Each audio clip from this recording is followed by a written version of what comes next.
Naam, mtazamaji wa Trend TV bwana, leo niko hapa kwa ajili ya kuletea update hii hapa, na hii inahusiana na ujumbe wa Mwijaku kwenda kwa wale watu ambao walikuwa wanamsema vibaya Hamisa Mobeto na Aziz Ki baada ya kufunga ndoa. Na hapa si mwingine, huyu anayezungumziwa hapa ni Rushaynah, kwa sababu inafahamika kabisa kwamba Rushaynah bwana ndiye ambaye alikuwa akimponda Aziz Ki muonekano wa mdomo wake, na amesema kwamba huyo Hamisa Mobeto anawezaje kumshika na kumbusu huyu jamaa mbele za watu na vitu vingine kama hivyo, jambo ambalo liliibua controversy kubwa sana siku ya jana. Na Mwijaku akaamua kutoa onyo hapa kupitia ukurasa wake wa Instagram, na kama unavyoelewa kwamba Mwijaku anamsupport sana Hamisa, yani Mwijaku anamkubali sana Hamisa, na hata siku ya harusi na ya Hamisa Mobeto uliona jinsi ambavyo Mwijaku alivyokuwa amejitoa mstari wa mbele. Sasa this time around ni kwamba Mwijaku baada ya kuona kwamba Rushaynah ameongea maneno meusi kumhusu Hamisa na Aziz Ki, basi moja kwa moja ametoa onyo hapa kwake yeye na watu wengine. Mwijaku ameandika kwamba na waonya wale wanaomuongelea Hamisa na mumewe vibaya,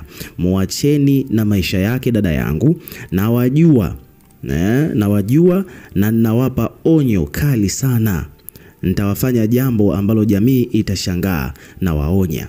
So hicho ni kitisho ambacho Mwijaku amekitoa kwa wale ambao wanamsema vibaya Hamisa na mumewe Aziz Ki. Na hii ni baada ya yale mambo ambayo yameibuka ya maneno ya conversation chati za Rushaynah na voice za Rushaynah zilivyosambaa kwa mitandaoni, akiwa anamsema vibaya